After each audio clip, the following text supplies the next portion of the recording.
Hey everyone, good afternoon. I'm Susan Kaufman. I'm here for ADDitude Magazine's ADHD Experts broadcast. Today's session is one in our 12-week Success at School series. You can find all of our Success at School webinars on our website, ADDitudemag.com. Do you dread nightly homework battles with your child, or your evenings spent hovering or hand-holding or helping your child through assignments? If yes, you're probably in the right place. Today we'll be talking with Leslie Josel, who is an academic coach for teens and college students and our ADDitude Magazine's Dear Organizing Coach, about helping your child start and finish homework. Leslie will be providing us with some strategies for setting up your child's home environment, for planning and working on long-term projects and assignments, ways to help your students see time and learn to manage it, and much more. So let me introduce Leslie to you. She is the creator of the award-winning Academic Planner, a tool for time management. It's a planner that helps students develop and master time management skills. She's also the author of What's the Deal with Teens and Time Management, a parent's guide to help teach teens time management. She's become a very respected resource on ADHD and executive function. She speaks and conducts workshops to parents and educator groups on a whole variety of topics facing students today. And interestingly, for all of us, she is the mother of a teen who was diagnosed with ADHD and executive functioning problems early on. And that led her to found her company, Order Out of Chaos. You can find her website exactly at Order Out of Chaos, to provide professional organizing and time management and coaching services to families and their students. So today she speaks and conducts workshops on a whole variety of topics. Thank you, Leslie, so much for being with us today and for everything you do at ADDitude. We are very grateful. Oh, thank you so much for having me. Our pleasure. I would like to thank the sponsor of this week's ADDitude webinar, NEBA Health. Susan, yes. I don't think that the webinar is live yet. For me, it's still showing up as not live. Oh. It says live webinar and broadcast on my... Oh, it says that on mine as well. It says that on mine. It must be my computer. Sorry about that. Okay, Continue. I'm going to forge ahead, everybody. Our sponsor, NEBA Health, Brain Booster Supplement is packed with great tasting, optimal ratios of omega-3s to support brain health in kids and in adults. So happy, healthy brains, no prescription required. Visit nebahealth.com if you want to learn more. We thank NEBA and all of our webinar sponsors for all the help, the support that they give ADDitude and allow us to produce our webinars at no cost to our listeners. Thank you so much for having me, ADDitude Magazine. You are my go-to resource, so I am excited to be here. Before we get started, I'm going to speak about 30 to 40 minutes, and what I tried to do today was bring things that would fit the range of all age groups. I don't know how old your student is, so I want to say right off the bat that some things would fit obviously much better for a younger student or for an older student. So I really tried to think long and hard of certain tools and strategies that you can implement regardless of the age of your child, with obviously making some accommodations depending on how old they are. So I wanted to just kind of say that first. The other thing I want to do is, before we get into the meat of things, I want to kind of create a mindset for all of you about homework. Truthfully, we could all be here for 2 days talking about homework. There are so many offshoots to it that we could really dive deep. But I really think creating a mindset as we move forward is so, so important to frame what it is we're going to be speaking about. And this slide in particular is one of my favorites. So to know a little bit more about me, I've been doing this for 15 years. So I've worked with hundreds and hundreds and hundreds of students over the course of those years. And what I find all the time is that for us, homework is really the end goal. It's not the beginning. So when a parent comes to us with the question of, why can't I get my child to start their homework when they come home? Or why is it taking them so long to get homework done at night? I don't start there. To me, that's the end. We have to remember that homework doesn't start when your child first sits down to do homework, but it starts when they first walk into their first class of the day. Did they hear what the teacher had to say? Did they even do their homework from the night before? Did they hand in their homework that morning? Do they even know what is being asked of them? So you need to play a little bit of what I call I Spy, and focus first on what could possibly getting in the way. Now, we are limited in time. I could spend a ton of time just on this slide, and these are just a few things that could possibly be getting in the way for your student. But, and there's a 1,000 more, I'm sure. But things as simple as social media or something a little more nuanced and hard maybe to pinpoint, like sustaining effort. I know that for a student that might have executive functioning and ADHD, walking in the door after a full day of school can't get started right away. So is it homework the issue, or do they need some systems and strategies in place to refuel? So I just want to really bring that point home, that homework really doesn't start when it's time to get homework done, but we need to wrap it back all the way to the beginning of the day to see where the breakdown might have been. Okay, let's go on to the next slide. Okay, so I know you all just took that poll, and I kind of knew the answer before we got started. So I know that this is a super, super simple way to categorize kids, and by no means am I saying that kids fall or students fall into these three categories. Every student shows up at the table with their own set of challenges. But over the years, I have tried to kind of categorize it just so that it's easy to understand, excuse me, what you're possibly looking at in your own homes, or even teachers, what you might be looking at school. So over the years, this is kind of how I have categorized it. And here are a few, again, mindsets to remember as you're talking or looking at your own student. We all know the disorganized child. We see it in their space and their stuff. But I actually really like to talk about time when it comes to disorganization. We don't always think of time as a disorganization, and I do. When I work with a student, I always want to try to figure out, where are they in time? Do they know where they are? Do they have a time sense? Do they understand a future awareness? Do they know how long something takes them to do? Do they know how to move on to the next task? To me, that all kind of incorporates into the disorganization. And in fact, in my work, I actually see more disorganization in time these days than I actually do in space or stuff. All right, the next one I see a lot. And I am seeing it more and more and more. And I am hoping that we will talk about it more and more, because it has become so pervasive and prevalent, is the overwhelmed student. I work these days predominantly with college students, so I am seeing that across the board, the overwhelm, but by no means is it not prevalent in middle or high school students. And what I mean by overwhelm is that they are literally overwhelmed by the overwhelm. And the best way to even explain it or give you an example is I like to use my own child. And just as a disclaimer, anytime I mention my son, he knows that I mention him. I respect his privacy, but it's important for me to just have it out there that you all know that I am not saying anything about him that he hasn't given me permission to say.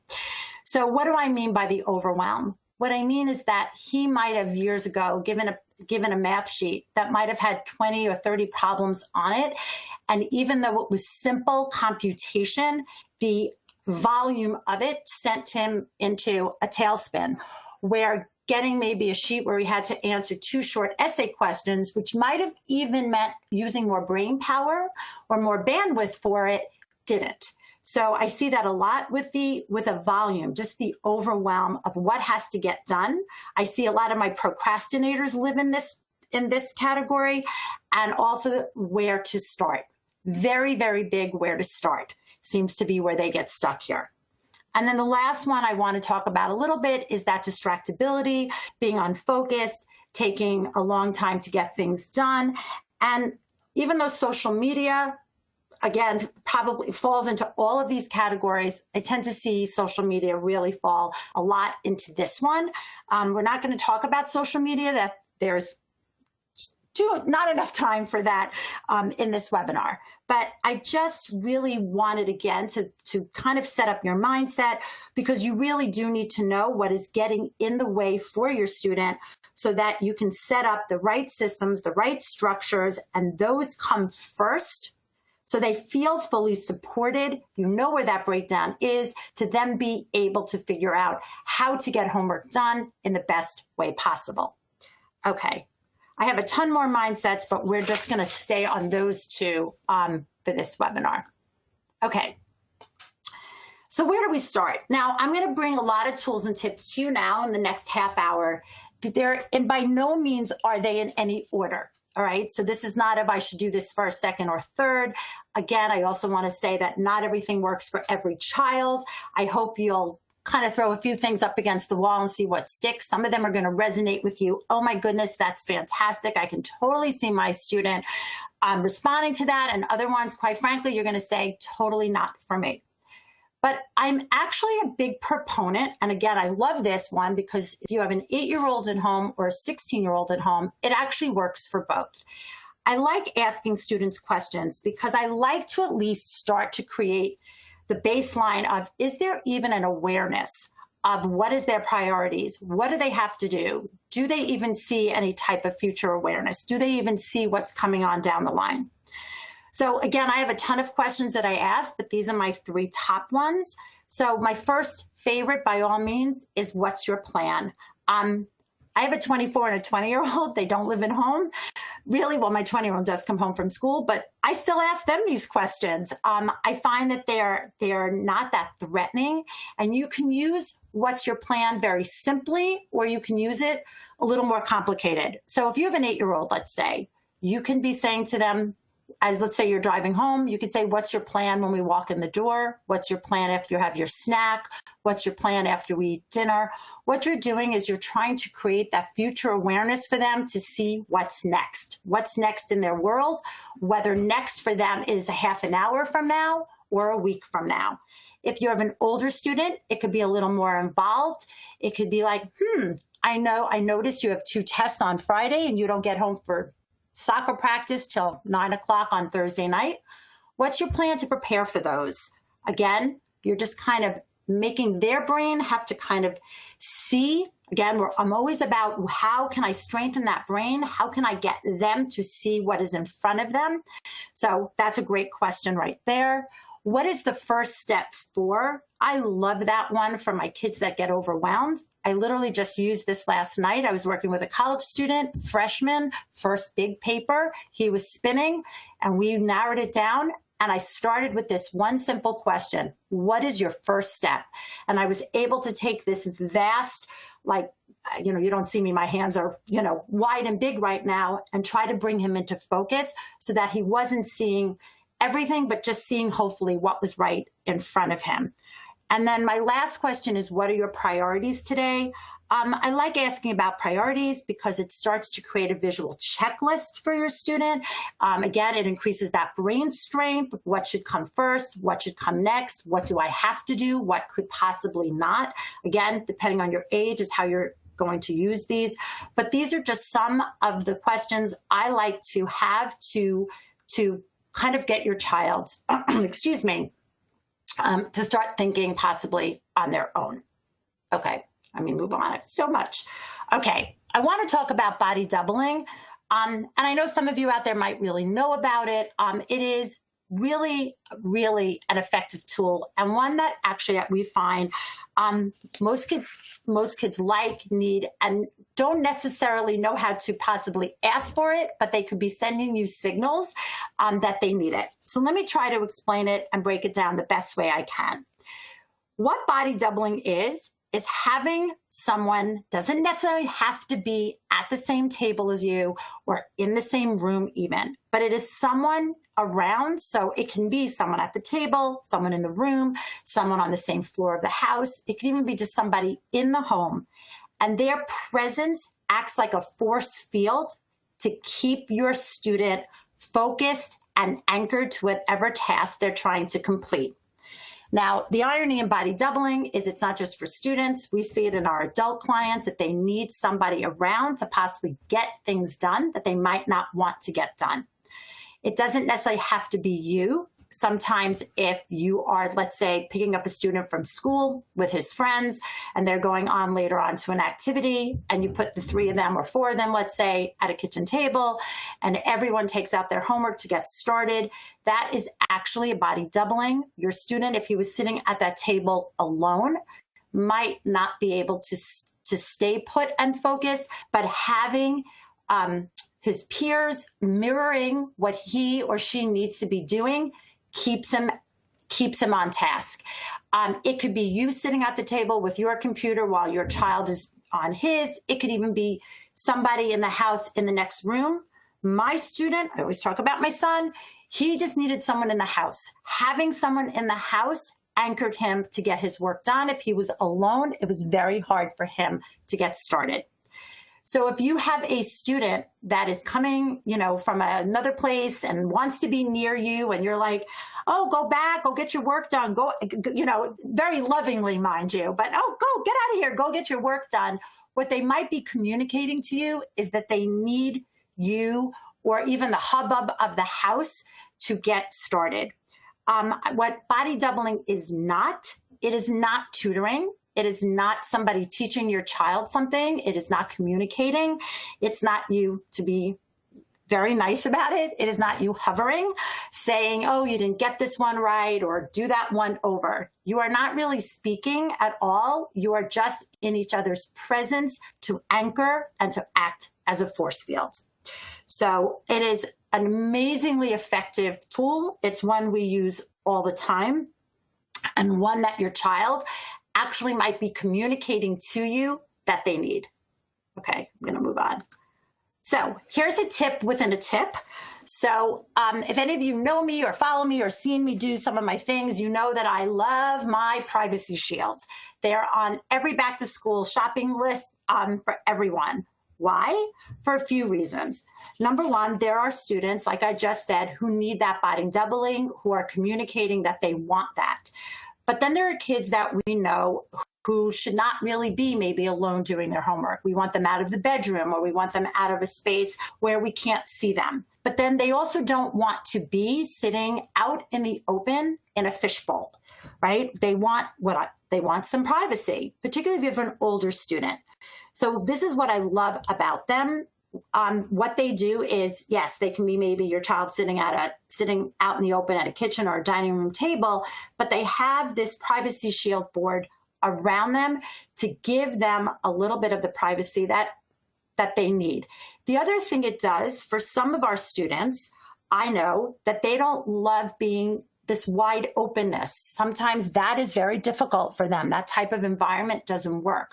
That a small space, a cozy nook, an intimate feel actually helps them to get activated, and a privacy shield can actually create that for them.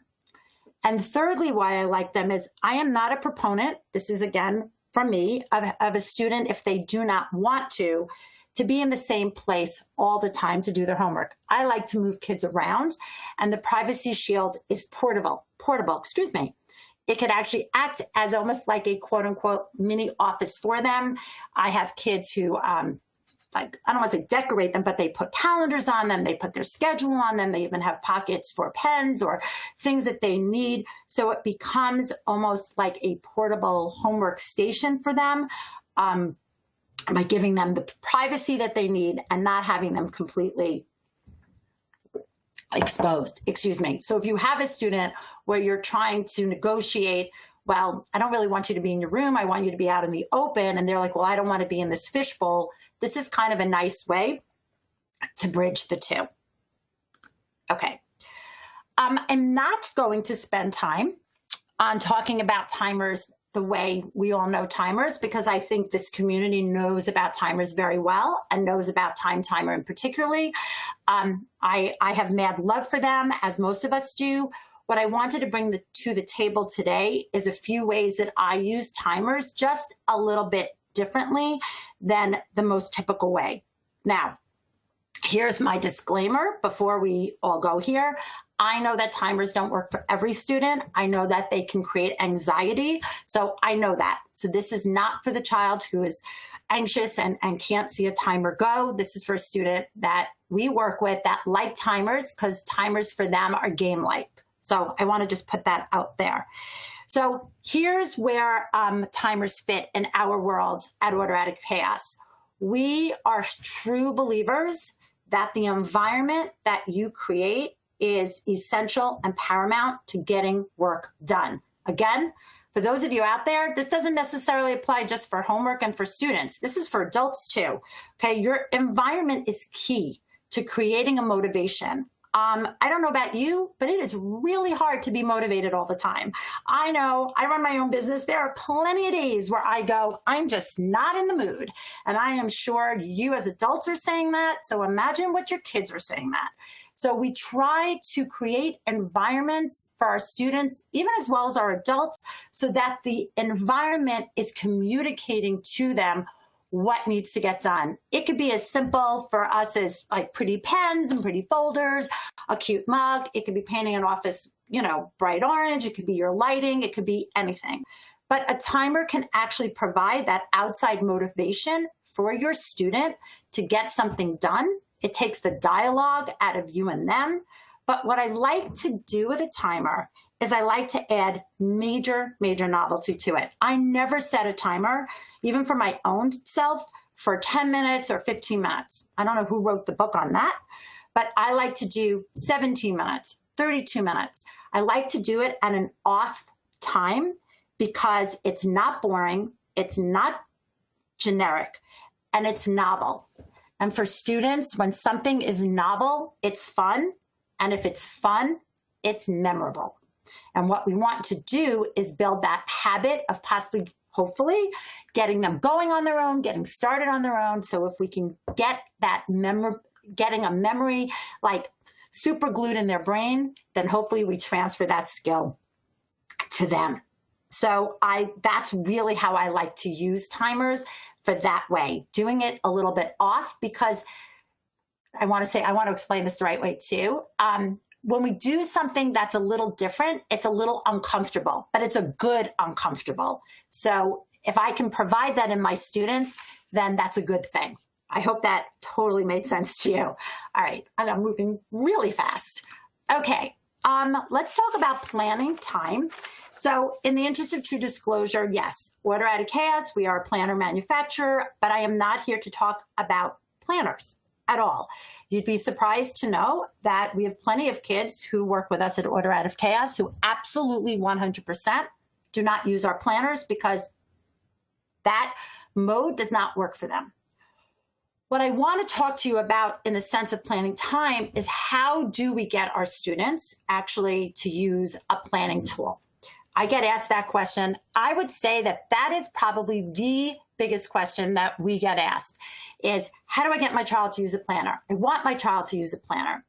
And what I tell parents is this: using a planner is obviously fantastic. Trust me, we know that, but it's not the goal. The goal is figuring out for your child and for them to figure out how they can manage their time, specifically how they can see time. You heard it. I created a planner. I wrote a book on time management. I am all about time management for students, and this is my mantra. Your child needs to see their time in order to learn how to manage it. It's that simple. So when I get the student who says to me, but I can find that information online, you know what I tell them? I tell them they're right. They can. Because I don't ask my students, what do you have to do today? Or what do you have to do tonight? I don't ask the what, because you know what? They can go online and they can find that information. Most of them, not all of them. My point here is ask this question. I ask the question, when do you have time to do it? Where in your schedule are you planning on doing that? Can or how do you see your time? And when I ask it that way, notice the word planner never came up there. That's actually where I start to get the buy-in for the student. Because what I am doing there is I am differentiating to them or with them that what they are finding online has really nothing to do with using a planning tool. That's fabulous and wonderful and great that you can find it, your teacher writes it on the board, or you can find it online, or however, or you're getting it in a syllabus, but that does not take away from the need for a planning tool. Now, I could do a whole webinar just on planning, and I have, but I just really wanted to bring that question and that answer to you because I really get that all the time. And I want to bring the two salient points here is that it's not about using a planner, okay? That's not the goal. The goal is for your child to be able to see their time, and a planner would be the strategy they use if that's what they wanted.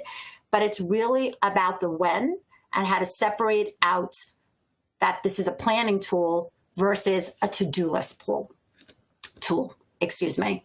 Okay, I'm going to keep on going. Okay. So I want to talk a little bit about defining and assigning. And again, I don't want to just talk about defining like we all know it. We've all heard that, break it down, break it down, break it down. But here's my nuance on it, and here's my take on this. So I will ask this question to my students all the time to try to get an idea and a sense of what they know and what they don't. So here's what I mean by that.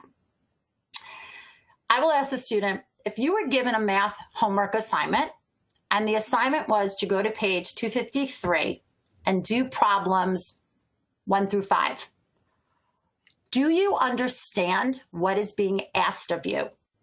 That's the question.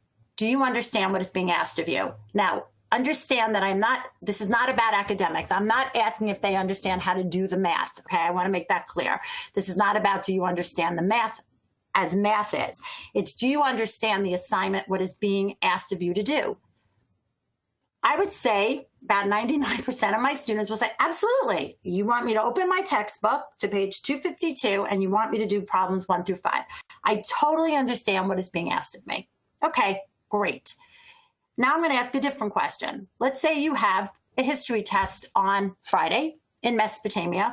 I don't know, just like that. And it's Tuesday night. And I am not disparaging the way teachers give homework at all. I'm just saying sometimes this is what is assigned. And the assignment for that night is to continue studying. Most of my students will look at me with a blank stare if I ask them, do you understand what to do here? Do you specifically, can you define what it is? And if they cannot, then what is being assigned for them is too big, too hard, too vague, too something. It's almost the equivalent of your child's brain being able to lift a 2-pound weight, which is what that math homework assignment is. And when they are given an assignment to continue studying, that's almost the equivalent of a 10-pound weight. There's a lot to have to unpack and figure out to be able to do that. And if their brain is at a 2-pound strength and we want them to do a 10-pound weight lift, well, there's a lot of space in there. So asking that question, I ask that all day long to every student. And now I have a lot of parents who ask that, and they come back and they say to me, I am shocked at when I ask that question, how sometimes my student actually looks at me with a blank stare and says, no, I really don't know what. The other thing that I am trying to do there is break out what your child knows and what they don't. Because what I also find is that there's a false sense of security from your child if they know half of what it is. And here's what I mean by that. If your child's given a multi-step assignment, they might know 3 out of 4 or 2 out of 4, and they'll assume, well, I kind of know most of it, so I'm sure I'm going to be okay. And that's really not the case. So I want to really kind of break it out, and I want to really make sure that they know everything that is being asked of them to do so that there's not a false sense of security and then they get stuck later. Remember that slide all the way from the beginning? It's kind of, I'm wrapping ourselves all the way back to that. So I'm not going to go through here how to define. We all know how to do that. But I want to try to help you with some tools to get that dialogue going. So that's the define end of things. but now we have the assign end of things. Now, again, we all know assign it so they know it, but here's a few of my rules of thumb, a few things that I do that are a little different and a little, I think, out of the box. So let me give you those. All right. The first thing I do when we are working on assigning, whether it's a long-term project, maybe a long-term, like if it's finals week, even when I have older students who are doing, you know, ACT or SAT prep or anything that is multiple, you know, that is going to happen over time. I like to give it the same heft, the same importance, if I can, as an after-school activity. All right. It is absolutely assigned like that. It is not just kind of thrown out as a kind of sort of hoping it will get done. It definitely bears the same weight as having an after-school activity or an activity on their calendar. The other thing that I am really, really vocal about and really like persistent about trying to get my students to do this is to actually get it done, to have them do it before their real homework. No, I shouldn't say real, but their homework that is due the next day. Why? We all know that. You know, your student has certain homework that's due the next day. I call those one-offs. They get through it. Now it's 9 o'clock at night if you have an older student and they're kind of going, you know what, this isn't due for a while, so I'm just going to kick that can down the road. So I reverse it. And again, it makes students uncomfortable. We're not used to doing things this way. We're not used to studying before we do homework. We're not used to working on a long-term project before we do homework. So having it done before really actually ensures that at least even if it's 20 minutes, 25 minutes, this is obviously for older students, they're actually going to get some of it done and move to the next day. The other thing I try to do, doesn't always work, again, this is totally going to depend on your student, their schedule, is I like to make kids a little bit uncomfortable. And here's what I mean by that. I don't know about you all, but there are plenty of times when I work all day and then when I pull into my driveway, I actually sit in my car and I get my phone calls done or I get my emails done because I'm still in that work mode. And when I walk into my house, the creature comforts of my house call, whether it's children, whether it's my couch, the television, the fridge, whatever it is. Trust me when I say it's the same for your students. So I like to keep students in that work mode if I can. Not all kids, again, not all of this will work for every student, but I have tons of kids who say to me, by staying at school or going to, you know, the Starbucks across the street from school has helped me get work done that if I walked into my house, I couldn't do. Even kids go sometimes, if they have the time or they'll go to the library, again, it's all going to depend, but I have tons of students that I've worked with over the years who have said, not coming home, not walking into that environment. Remember, we talked about environment and how it creates that motivation to get something done. I have kids who tell me all the time, one of the best things they do is not come home because they want to come home. So they stay focused and they stay on task because they want to get through what it is they need to do. So that's a few tips there within a tip. Okay. Let's talk about some homework games that I play with my students, all based on either moving around the house. We know that movement helps our students focus. It helps them learn. So I'm going to tell you one game for a younger student and one for an older. And these games were born just out of working with kids and listening to what they needed. I had a student tell me that they loved working on their bathroom floor because they loved the cold tiles. It was sensory seeking. It helped them initiate. They loved the small space. So I used to literally sit in the bathroom with the student to help her. And one day, I think the bathroom just got a little crowded and she hopped into the bathtub and said she wanted to do homework in there.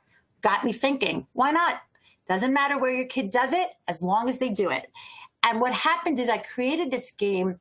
I'm not saying it's sneaky. Your child knows he's doing homework, but it's almost that equivalent to that like sneaky chef who like puts her zucchini in the brownie, your kid kind of knows the zucchini's there, but it's kind of surrounded by that like gooey goodness. Well, kind of making homework game-like is surrounding it, like I like to call it, with that gooey goodness. Now, I know this is fun language, but remember, I work with students all day, so I kind of have to speak their language a little bit, and trust me when I say they like gooey goodness.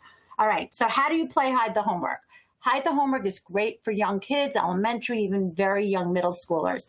Your student comes home, you, a caregiver, whomever might be home, you take their homework for the night. Maybe it's a math sheet, maybe it's vocab words, maybe it's, spelling, and you hide it in different places around your house. And the more fun, the better. In the bathtub, under the kitchen table, maybe if you have a closet with a light on it, anywhere that they can go to make it fun and novel.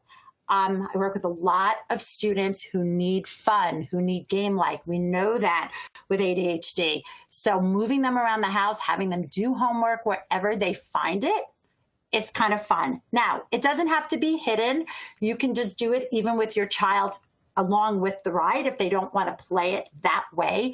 But the point here is that movement helps them to stay focused and get them going. For your older students, it could be something as simple as, and again, a timer is needed here, but it could be as simple as something called Beat the Clock, where we set up stations around the dining room or kitchen table. Believe it or not, this was something that my daughter loved, who does not have ADHD, because she liked the concept of switching subjects. She did not like working on one subject the whole time. She got bored, she lost focus. So switching of those subjects helped her keep her focused and moving.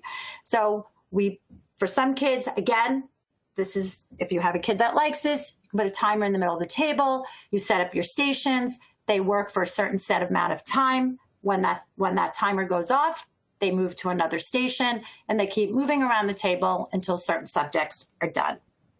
These are just a few of the games that I like to play. I have others, but these are, and again, you can have variations on them.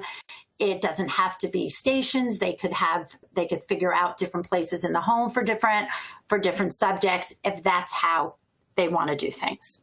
Okay, other ways to do it. I'm a big believer, if you have it, of walking that dog. Used to do this with my son. I'd grab the flashcards, he'd grab the dog, we'd walk around the neighborhood for 20 minutes. By the time we got home, he had studied, and it didn't even feel like he had done it. But the combination of the movement and the walking and us together really helped him tremendously. We know about bouncing balls, jumping on a trampoline, but one of my absolute favorite is Sidewalk Chalk. Again, it's always on my back to school shopping list for families, because math is a great thing for your student, particularly a young student, to be doing. Weather's still nice, go outside, hang out on your driveway, let them do, any type of math problem or anything really using Sidewalk Chalk. Anything that you can think of that's just a little bit out of the box and a little bit game-like, that takes the enormity of just like sitting and doing out of the equation. Okay, I'm gonna take a quick sip. Okay, I'm gonna talk a little bit about music. Music is another tool I use in my work, and I find it to be very, very effective. Again, I know the jury is out. Some of you say music is super distracting. Some of you say it's absolutely perfect. Again, different tools for different students. But here's my rule of thumb using music, and here's what I like to do. And here's why I have found it to be an interesting way to help with homework. So what I like to do with music is I like to have my students create a playlist. Interestingly enough, I like, again, for it to be an off number. So it's not a 30-minute playlist. Sometimes I'll say make a 32, a 28. Again, keeping it novel and fun and memorable. My only rule is that it's not music that they do not know. So for example, I had a student the other day who told me like the new Dawes album came out and he wanted to use that. And I was like, I would prefer you not to, because I want them to use music that they know, so that it becomes kind of white noise and not music that they're straining to like remember or learn learn the words. But here's where I really like music. I know for me to get to get moving and to exercise, I need to hear my playlist. I hear the disco and I'm going.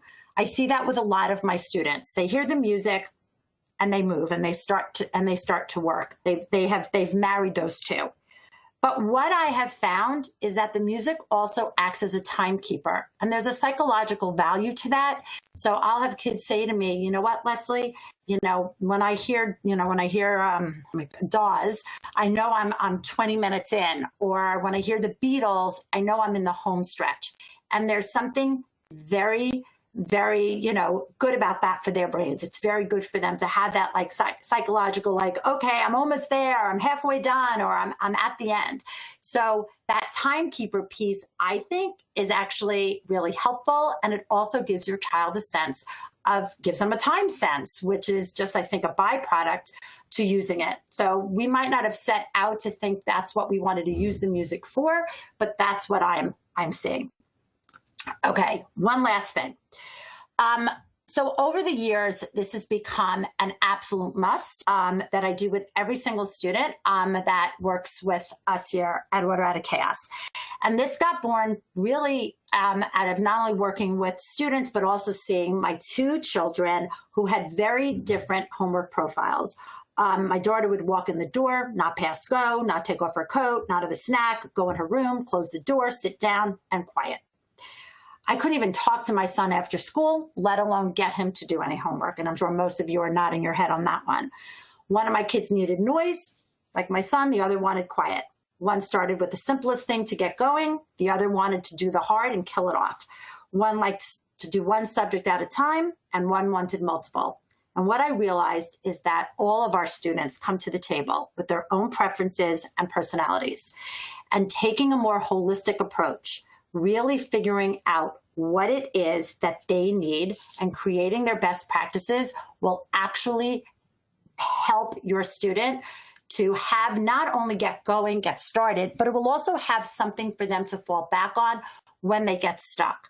So we actually have the personal homework profile on our site. It is free of charge. You do not need to pay for it to download it. It is about 16 questions to be working on with your student to ask them. That helps create that profile. And not only does it have 16 questions, but it also has different categories. So for example, your child might need a different noise element for studying, meaning for doing homework for the next day than they might for reading. So it breaks it down into long-term projects, homework, reading, all those things, and has about 16 categories so that you can really work with your child to figure out what their best practices is. And I will tell you that every student, whether they're 8 or 18, we have done this with, has really helped them not only obviously figure out what it is, but it gives them a tool to go back to when they're stuck. And that has been, I think, one of the most benefits for us to do something like this with our students. Okay. All right. Leslie, great stuff. Thank you so much. You're welcome. Listeners, could you please post on the Q&A chat box what your specific dilemma is with your child in homework? And we have 15 minutes for questions, and we'll give it a stab.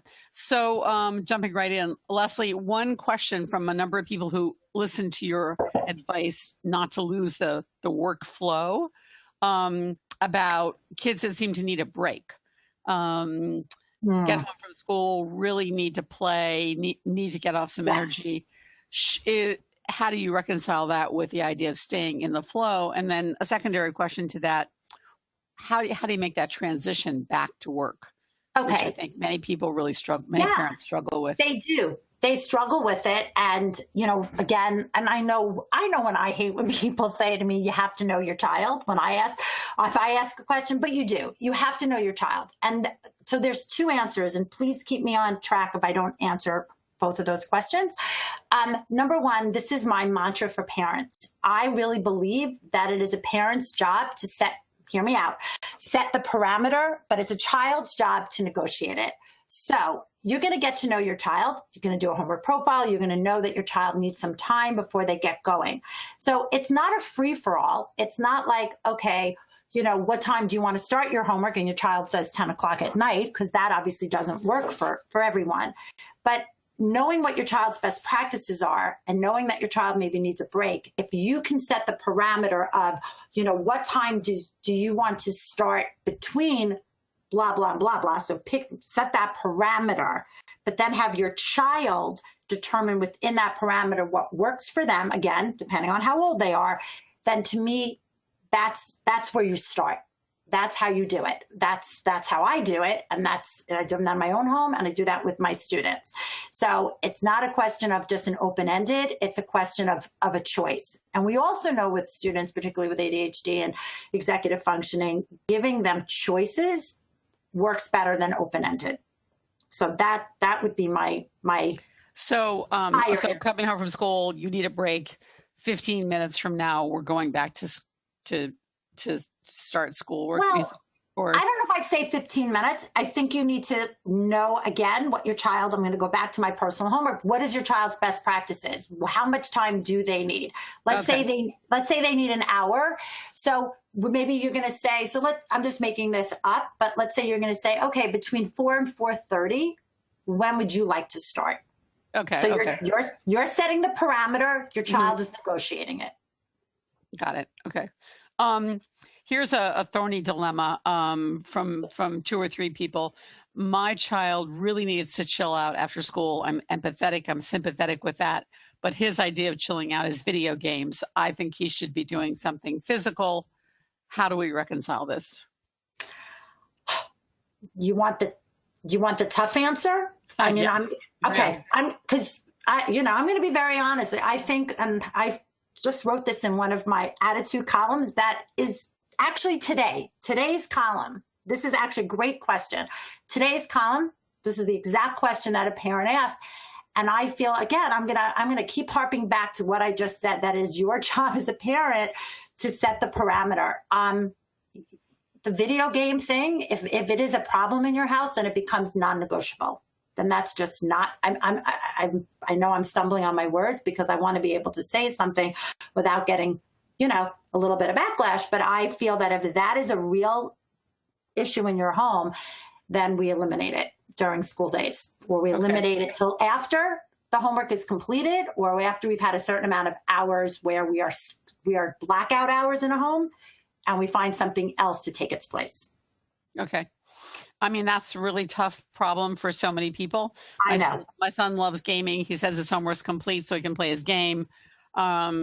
He also needs technology for his homework. Do I let him sink or swim? I mean, I know.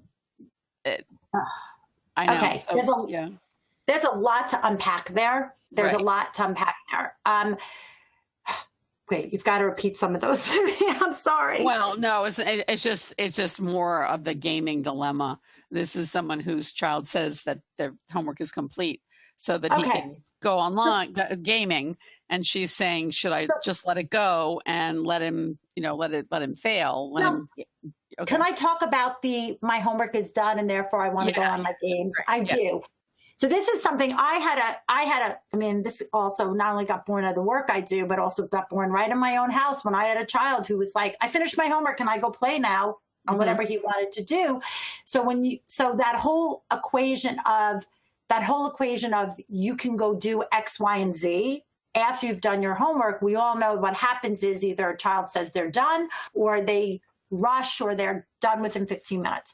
So that didn't work for me. And I know it doesn't work for most of the parents we work with. So I flipped it on its head and said in my own home, and I have this in others, is that you create a blackout hour. You create a blackout 2 hours, or where it doesn't matter if your child has no homework or has 15 minutes of homework or 2 hours of homework, but that time in your home is just screen free. So it's not about getting on my video games after I'm done. It's the opposite of you get X amount of time per night on your video games. So if you're done with your homework at 5, that doesn't mean you get to go on your video games. Your video game time could be from 8 to 9. Okay. So that's how I handle it. Solve the problem. Yeah, absolutely. here's another question that I find really I've seen before, and I suspect it's a big issue for many people. My child insists in doing homework with TV or YouTube on. It takes him twice as long to get it done, and he stays on YouTube too long, and homework remains undone. What do I do? Oh boy, I know. Because I know how I answer this, and it sounds like I'm being, and I'm not. So I'm all about, you heard me, I'm all about music, I'm all about movement, I'm all about noise. But I have, like, to me, there's no television. I think, I don't want to say there's no, but I know that there are kids that say, well, I'm just coloring something or rewriting something and I have the TV on. But again, this all goes back to knowing your child. If your child is on YouTube and they are not getting their homework done because they are on YouTube, it's your job as the parent to know what they're doing, when they're doing it, how much they're doing it, and how to put systems in place to not have them do it. Right. I don't know how else to answer that. Yeah. We have, it's stepping it's up. It's a hard one. No it's YouTube. It's very tough. Yeah. I mean, some people who are writing in argue that their children need screen time in order to do their homework.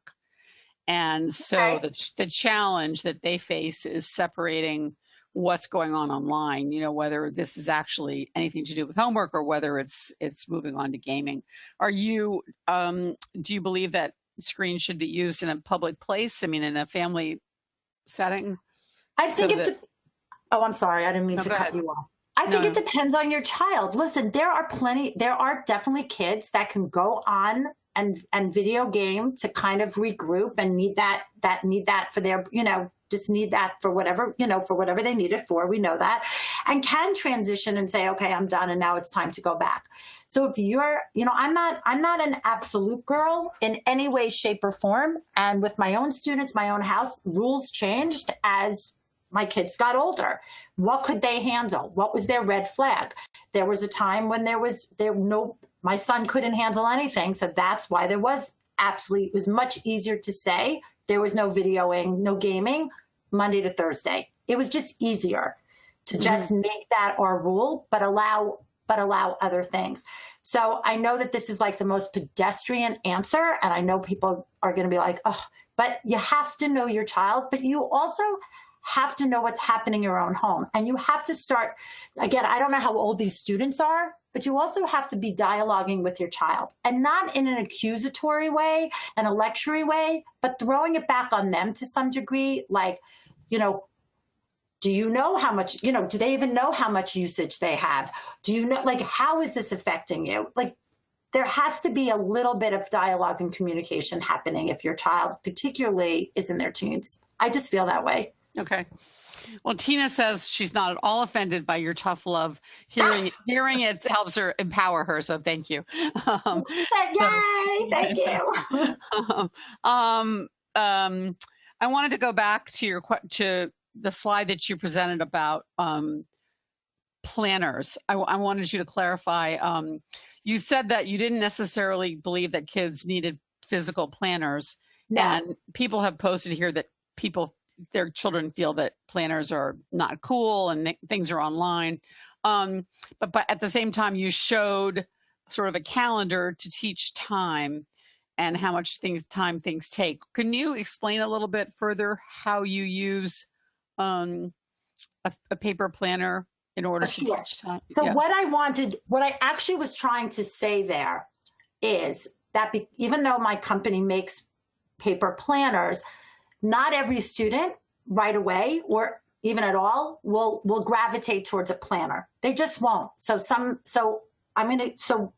I have a student, for example, that hangs giant sticky notes, giant ones that we give her all over her room, and she has her schedule and her time written there. So even though she goes online and knows and can get her homework off of various websites, she still is using a planning tool in terms of using giant sticky notes. I actually wanted to come to the table and not say that, I didn't want there to be anything misleading that, she has a planner company and therefore she's advocating for planners. What I am advocating for is that your child knows the difference and separates out knowing what they have to do and being able to see their time. So what I meant is they need to see what they have to do, which is almost the to-do list part of their life or a planner. And then they need to see the time they have. Your child needs to see when they're available and when they're not. They need to see when they have commitments and when they have free time. And they need to be able to see both in the same place. That is how you see time. Got it. Okay, great. Thank you. You're welcome. A tremendous number, I mean, probably 10 or 15 people have said that their children have huge meltdowns, panic attacks, Yes. temper tantrums, just really fall apart at even the mention of homework. And then it deteriorates. This is literally 4 or 5 people have said the following. It deteriorates into, I hate my brain, I'm stupid. Yep. And it takes half an hour or more just to recover from the complete meltdown and sort of disintegration. Any advice? Yeah. Well, yeah. that's very hard because again, it goes back to that very first slide of what else is happening. Do you know what I mean? That it's not about your kid walked in the door, it's 7 o'clock at night, and all of a sudden they're having a meltdown, and you're putting, and we all do this. I used to do this. We're all focused on just getting through the meltdown at 7 at night. What we all need to be doing is going back to 8 o'clock in the morning and kind of seeing where that breakdown is. What is it about it that is bringing us to that point? Again, I told you, I talk about my son. My son was the same exact way. It was explosive. It was about getting homework done. A couple of things that worked. Again, I don't know your children. I don't know how old they are. So these are like, very 36,000 level view. Barrier to entry completely eliminated, meaning I tried to make things as small and as simple as possible. So if it was just like one word or one math problem or one spelling word or one vocab, that was it for the beginning. But you know what I mean? As I wanted to remove that barrier to entry as much as I could. Okay. That would be and the second thing I did was that's where the body doubling really kind of helped. And if it meant me having to be there to actually initiate getting started and then back away, I used to do that as well. Say that again. What did you do? We talk about body doubling where you're not communicating and you're not helping, but if your child needs you to actually help and get them going, then because we see that a lot where they need that, it's that getting started piece. Mm-hmm. And then hopefully once they get started, they can kind of stay in it for a little bit. So if you have to be there to get started, we have to meet our children where they are. We know that. So if you have to be there to help them get started and then possibly move away, literally and figuratively, then try that as well. Okay. That's good. So here's an interesting question. 2 questions. One person says, my child doodles while doing homework. And per the teacher in class, how can I help my child? Another person says, my child is messy when doing homework. Any thoughts on that? I think doodling. I love doodling. That's so funny. Doodling is great. In fact, past Saturday was Doodle Day, National Doodle Day. And I wrote in a post that doodling helps your child focus. You will know if your child is doodling we know that the brain needs to clear itself by doing something involuntarily so that they can take in information. That's an easy one in the sense of like, if your child is doodling, but they know what's going on in class and they're paying attention and they can answer questions, then keep them doodling. I'm all about the I'm all about the doodling. And messy is going to be, it depends on how much that's affecting what's going on. Okay. So another problem where the child is taking a really long time and not getting things done, not finishing things. Hours are going by and things just aren't happening. Any advice for parents who have that issue with their children? I would have to, because I know we have a very short amount of time, I would have to answer, I would go back and ask the question to you. Do we know why? Okay. What is the obstacle? What's right? Yeah. Leslie, why? Can you say your website again and yes. and the personal homework profile where that is? Okay, we have two websites. We have the name of my company is Order Out of Chaos, but our website is orderoochaos.com. And all the homework profile and all our other things live at products.orderoochaos.com. But don't worry, both websites will take you to the other one. Thank you, Leslie. Thank you so much. Incredibly empowering, incredibly interesting, and you have great advice.